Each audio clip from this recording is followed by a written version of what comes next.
The Hermit, a Legend, by Prince Ilia Chavchavadze. Translated from the Georgian by Marjory Wardrop. First printed, London, 1895. There, where Mount Kazbek rears his noble brow, where eagle cannot soar, nor vulture fly, where, never melted by the sun's warm rays, the frozen rain and snow eternal lie, far from the world's wild uproar set apart, there in the awful solitude and calm, where thunder's mighty roar rules o'er these realms, where frost doth dwell and winds sing forth their psalm, there stood, in former days, a house of God, built by devout and holy men, the fame of that old temple still the folk hold dear, and Bethlehem is still today its name. The ice-bound wall of that secluded shrine was hollowed out from craggy massive block, and like an eagle's eyrie on the cliff, the door stood carved in the solid rock.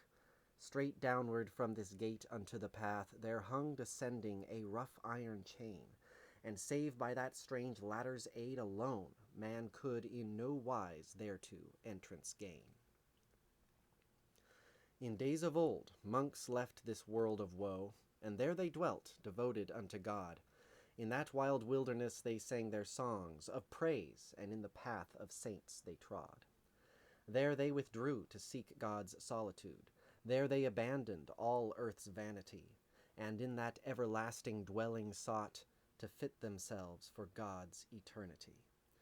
Those holy fathers sacrificed this world, and for the pain they suffered in that shrine, the mountaineers revered them, and they sang the praise of good deeds and of grace divine. And by the people still that place is held, so holy even now that in the chase a refuge there the wounded beast may seek, for there no huntsman dares to leave his trace.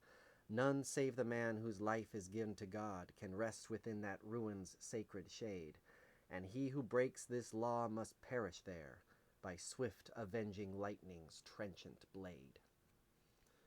And there, in yon forsaken hermitage, an anchorite took up his lone abode. He left the fleeting world and, set apart, gave up the present for the life with God. Far from the dwelling of the sinful man, far from the realm where wickedness holds sway, where e'en the just man scarcely can escape from Satan's tempting power, where night and day man is pursued by evil like a thief, which tries to seize upon him unaware, where e'en if right be known by its true name, the hand of sin will still all evil dare, where faithlessness, corruption, rapine dwell, and brother for his brother's blood doth lust, where discord turns the purest love of friends by scandal's breath to hatred and mistrust. He left that fleeting world where every gift is as a snare and beauty but a lure. The devil uses even virtues there to wile the unwary and his prey secure. Alone the hermit dwelt amid this ice, a solitary anchorite. His mind he troubled not henceforth with painful thoughts of all the sinful cares of humankind. He banished from his heart each worldly grief, each thought, concern, and wish that was profane, that he might stand before the judgment seat of God with spirit pure and free from stain. Both day and night, with lamentation, prayer, and scourging martyred he, for his soul's sake, his flesh, and like a vessel washed clean, with tears he strove his spirit pure to make. Both day and night, with sign and complaint, the icy rocks re-echoed forth his groans, and his fast-flowing suppliant tears ceased not in that lone home of weeping and of moans. Far from this transitory earth apart, his spirit like a flower there did bloom. Each worldly wish was calmed and laid to rest, and all desire was buried in the tomb. He was not old. Upon his saint-like face his soul's nobility was pictured fair. It could be seen his spirit was the home of other thoughts than those of worldly care. His features melancholy, thin, and sad, yet beamed with loveliness of grace divine, which from his deeply wrinkled, lofty brow, like bright encircling halo, forth did shine. So gentle and so sweet was the deep thought expressed in his clear, meditative eyes. It seemed as if in them was mirrored forth virtue herself, arrayed in modest guise. As if with gentle gladness they rejoiced at Paradise's open entrance gate, together with his soul to meet their Lord, and hastened on with faith secure, elate. In fasting and in prayer, with body weak, he lived like holy martyrs who attain, by many roads of suffering and woe, to glory, conquering heroes over pain. His witness was accepted of the Lord, who hearkened to his humble servant's sighs, and as a token of his grace vouchsafed a miracle in answer to his cries. In the dark cell wherein the monk did pray, the window faced the dawning day's first gleam, and downward in a flood of lustrous light the rays of sun and moon did through it stream. And o'er yon solitary mountain peak, when rose the sun's glad rays of morning light, through that small window in his lonely cell the beam shone down, a column broad and bright. Lo, when the hermit prayed, it was ordained that on the ray his book of prayers should stand, and on that solid sunbeam did it rest, secure and safe by God's divine command. Thus passed his days, and thus rolled on the years, and as a sign that God approved the way wherein he walked, thus pure and without sin, this wonder was performed day by day. One evening, from long vigils, weary, worn, forth through the door he dragged his limbs and fixed his meditative gaze upon the plain, stretched verdant carpeted the hills betwixt. The setting sun had not yet sunk to rest, behind the mountain's summit still he beamed, and round the peak like fan of flaming fire the heavens with a broad stretching glory beamed. Like to a brazier burned the bright blue sky, and sparks of yellow and deep crimson hued glittered among the clouds bent back by them, they trembled with 1,000 tints imbued. The hermit was entranced, and raptured gazed, so wondrous fair, so glorious was the sight, upon the splendor of the glowing sun, as on a living picture of God's might. But suddenly the wind arose, o'er rocks, ravines, and caverns blew the stormy blast, and like a serpent over Kazbek's peak, a darkly lowering cloud swift gliding past. It crept along, tyrannical, immense, and stretched across the heaven's expansive vault, then burst the thunderclap and roared with rage, as one who doth his deadly foe assault. The heaven and earth were straightwith trembling seized at that loud noise, that terrible uproar. Then sudden darkness overspread the sky, and hissing hail forth from the clouds did pour. Upon the earth all intermingled burst with furious din, the thunder, lightning, hail. The raging wind blew fiercely among the rocks, with angry whirl, a wild, strong, howling gale. All these together strove, so that it seemed as if God oped his vials of wrath and hurled an awful judgment down from heaven that day, as retribution on his erring world. But now the monk took refuge in his cell. He prayed with fervently upraised hand before the Virgin's image that the Lord from sin and ruin would redeem the land. Then suddenly he heard a human voice, and startled at this unaccustomed sound, again he listened, and he heard beneath, as if one called from out the murk profound. Quickly unto the door the hermit ran, against the ladder saw a bending form, and lo, a childish voice cried out aloud and begged a sheltering roof in that wild storm. Say, can it be a son of man who roams in this fierce deluge on this awesome night? The wild beasts seem now cowering in their lairs. In fear they flee the fury of God's might. Who art thou? Said the monk. Art thou a man, or evil sprite sent by the devil here? Human am I pray thee, shelter me. For God's love, save me now from death's dire fear. Dost thou not see that heaven is well nigh rent, and overwhelming on the earth doth press? Is this a time for words? Oh, pity me, refuse me not a refuge in distress. Thou sayest well. If thou be son of man, 'twere sin to leave thee to the storm a prey. If thou be spirit ill, Then God must wish to make a trial of his poor monk this day. Come up, whoe'er thou art. God's will be done. Hold fast this iron chain, and have no fear. It is a ladder safe, footholds there are, by which a man can mount securely here. At last he reached the monastery door, climbing the steep ascent of that rough chain. The hermit met him. What or who is this? In the deep gloom he asked himself in vain. Come in, whoe'er thou art, I'll shelter thee. Let us communion take, kneel down and pray. This is my cell, and lo, it is God's house. Here many a knee hath bent before this day. He led the way. Into the cell they came. Here was the darkness deeper, even despite the ashes of the almost burnt-out fire, which in the gloom gleamed with a feeble light. Now, when God's mother let this new-come guest into the cell, and showed of wrath no sign, the monk said in his heart, "'Tis son of man, and not a spirit harmful and malign." The stranger sank down quickly, numbed and wet, and stirred the cinders, then recumbent lay upon the hearth, with both cold hands outstretched over the dying embers' fading ray. "How cold it is!" exclaimed the shivering guest. "Ugh, ugh, I'm almost frozen into stone." The hermit started at the sound. 'Twas like a maiden's voice. He trembled at her moan. Could it then be that fate had hither sent this shape in woman's guise to be a test? And like a flash of lightning came this thought into the horror-stricken hermit's breast. But even if fate had sent this for a trial, it must have been by God's own self designed.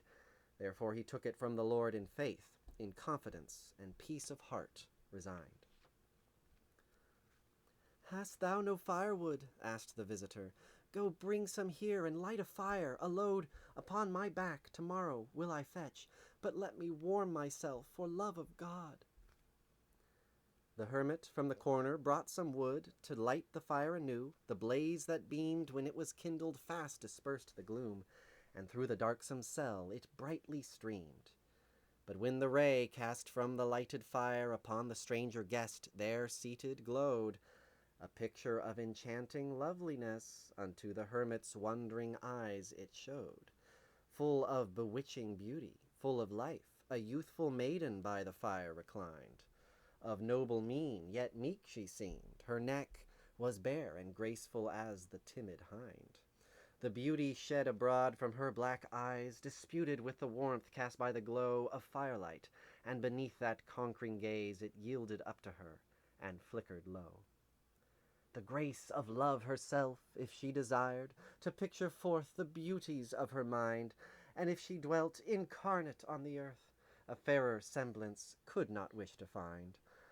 One could not say if grace adorned her form, or if her form was ornament to grace. In envy, hatred's self could not descry in that fair maid of fault there was no trace.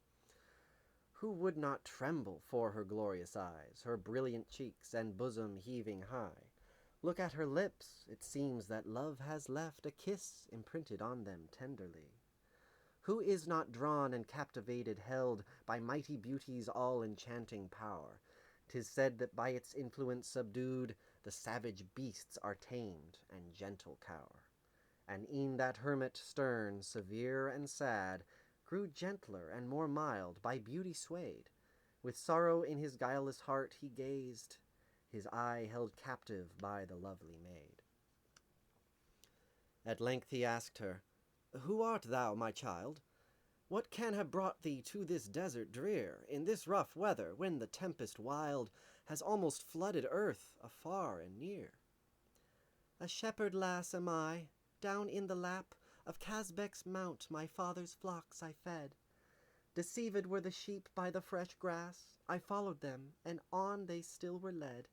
Fair was the evening, when the setting sun was glowing, and upon the sky I gazed, until I could see naught but heaven's vault, for in its brilliant light my eyes were dazed. The great sun shone, surrounded with bright rays, behind the mountain peak, and heart and eye were ravished with the beauty of the sight. 'Twas like God's face that beamed so fair on high. I quite forgot to heed my father's words. My child, trust ne'er yon mountain, for I've seen the stormy blast sweep suddenly from heaven, although the sun rose glorious and serene. It matters not. Come, said my eager heart, dost thou not wish this wondrous scene to view? Intent I gazed, but Kazbek suddenly frowned fierce, and clouds o'erspread the heavens blue. In one brief moment all was darkness drear, and from the mountain blew a chilly wind. I wished to take the sheep home ere nightfall, but 'twas too late, the way I could not find. For suddenly the storm came sweeping on, like drops of lead the hail began to shower. I trembled for the sheep, but could do naught. In that deep gloom fear robbed me of all power. Indeed, this mountain treacherous is, and false, for sudden darkness had obscured the day. The smiling heaven had changed to sudden hell, and all my joy was turned into dismay. Ah, why did I not hear my father's words? What will befall me? Woe is me, they say. I've heard it oft, that those who disobey their father ne'er can prosper in their way. I, disobedient to my father's words, had lost the sheep. I only was to blame. But canst thou tell me, how can one avoid the law that fate inexorable doth frame? It was not for the flocks I grieved alone. 'Twas that my father dear would be alarmed. I am his only child, he loves me much. Ah, sorely would he grieve if I were harmed. The sheep were gone, they were his sole support, his only means of livelihood and gain. Yet were I only safe at home once more, he would not frown, lest he should cause me pain. I stood in that wild storm on yon hillside. Upon the land from heaven the deluge poured. The mountain shook and trembled to its base beneath my feet, while loud the thunder roared. What could I do? Where could I hope to find a shelter from the tempest's raging blast? Shall I be bold and strive to reach my home, or trust to fate till the storm be past? But if I stay, who knows if I am safe from this dark night's impending awful doom? If I go forth in some deep rocky glen, I may be dashed to pieces in the gloom. Yet I resolved to take the homeward path, and said, whatever comes to pass is good, nor canst thou say that I mistook my way, for here in safety presently I stood.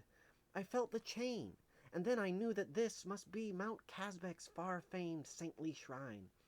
Full often had I from my father heard that here a monk lived for the life divine. With joy I called aloud and called again. My voice was powerless against the raging wind. Woe unto me, I cried, if none can hear, if on this night no shelter I shall find. But God had mercy on me, and at last my cry he carried through the storm to thee.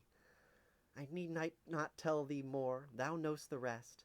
May God save thee, e'en as thou hast saved me. Thanks are not due to me that thou art safe, for God alone can save the child he made. He ever stretches forth a helping hand, that he may all his chosen creatures aid. It seems thou thoughtest me a spirit ill.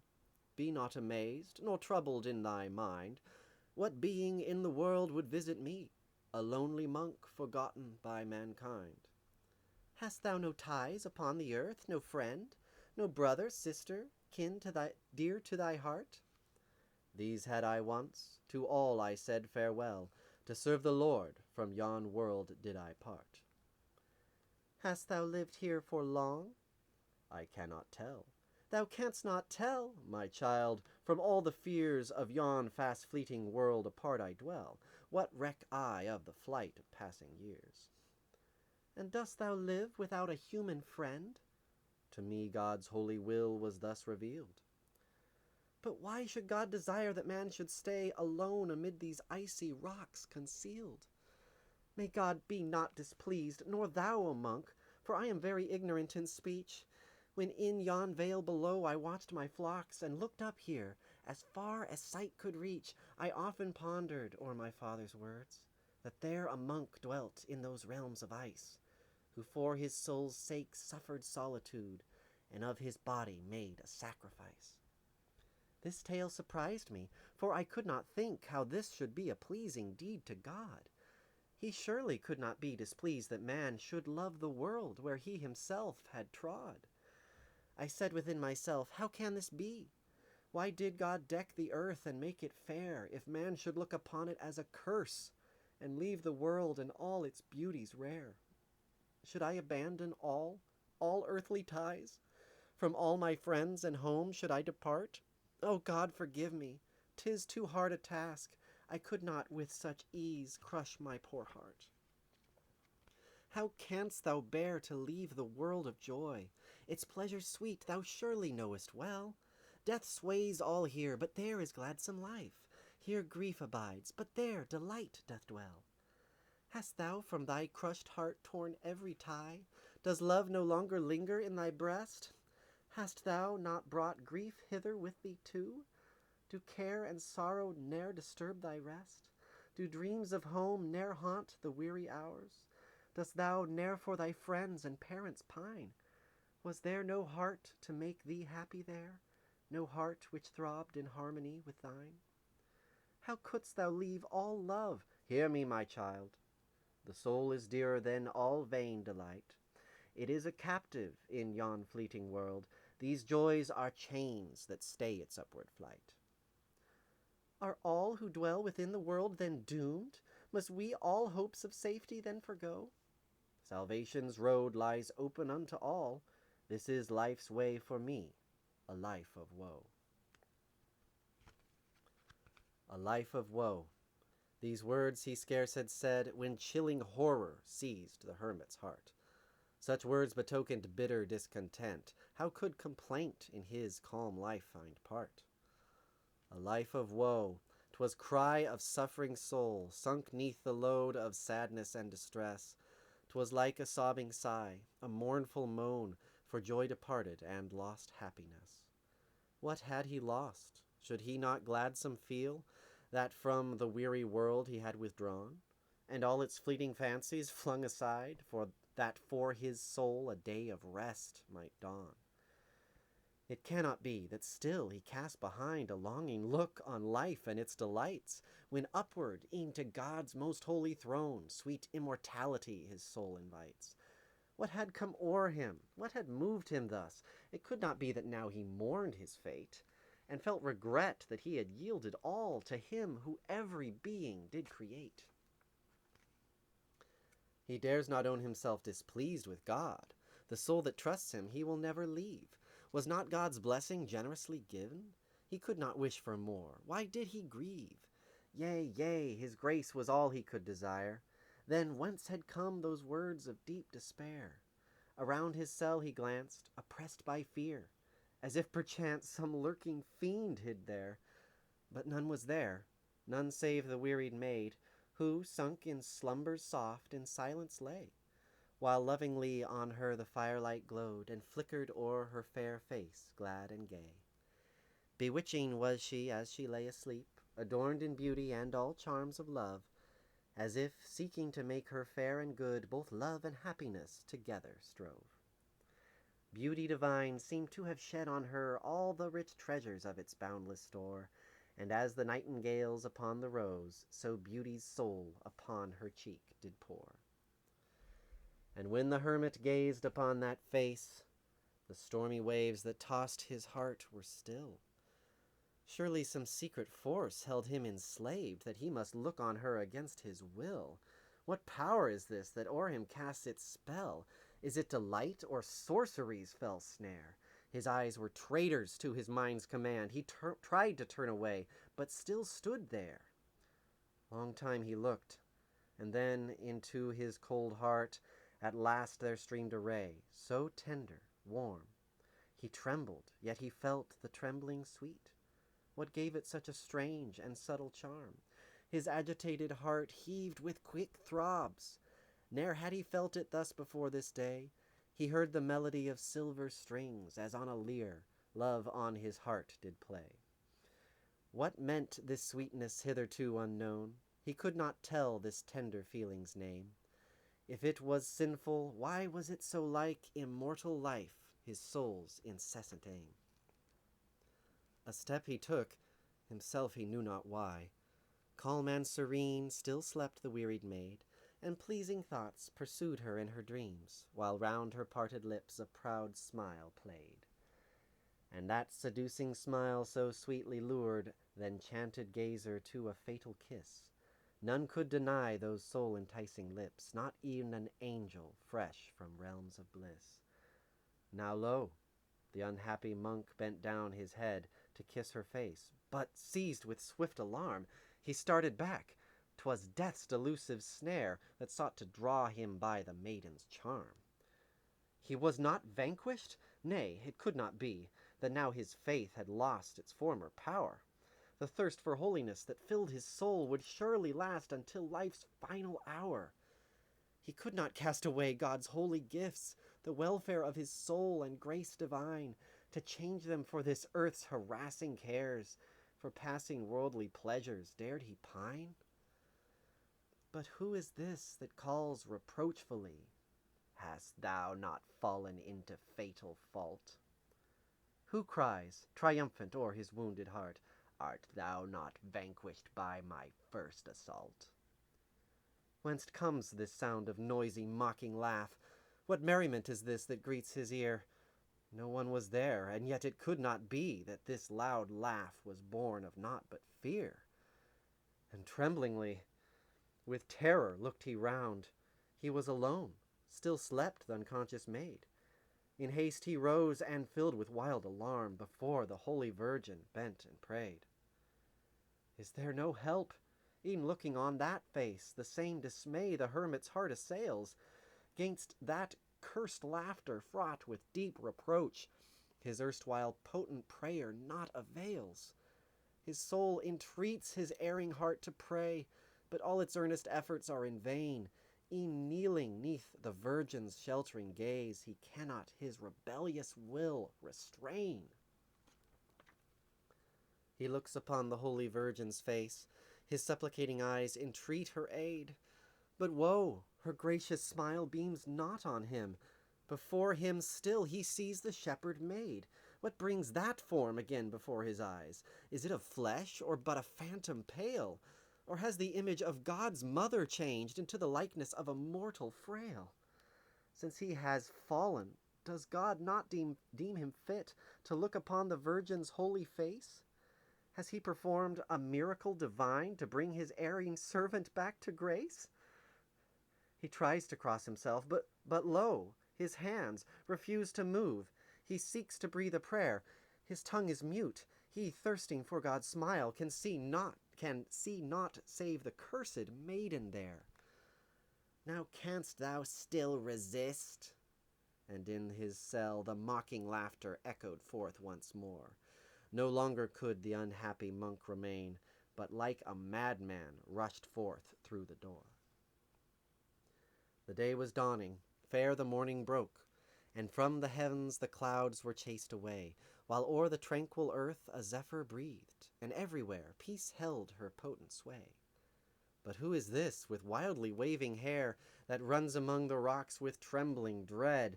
It cannot be the monk. 'Tis he indeed, or his pale face a death-like hue is spread. See how he stands upon the very brink, and gazes longingly on yonder peaks, as if he on those lofty mountain heights his last and only consolation seeks. He watches for the sun's first rising ray. Why doth it tarry? Why doth it delay?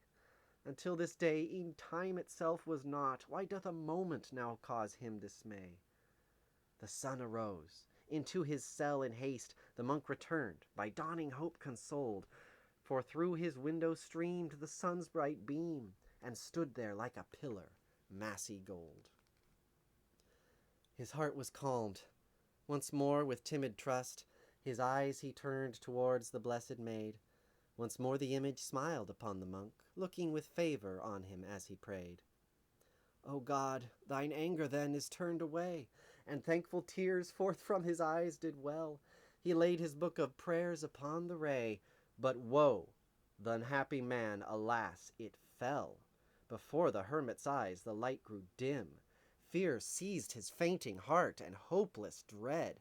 With a wild wailing shriek of woe he fell. In that bright beam from earth his spirit fled. And there, where saints once sang their grateful hymns and glorified God's wondrous works and ways, There where they offered daily sacrifice of lamentation, love, and prayer and praise. There midst the landslips and the broken stones, only the wind moves to and fro and sighs, while fearful of the mighty thunderclap, within its lonesome lair the wild beast cries. Amen.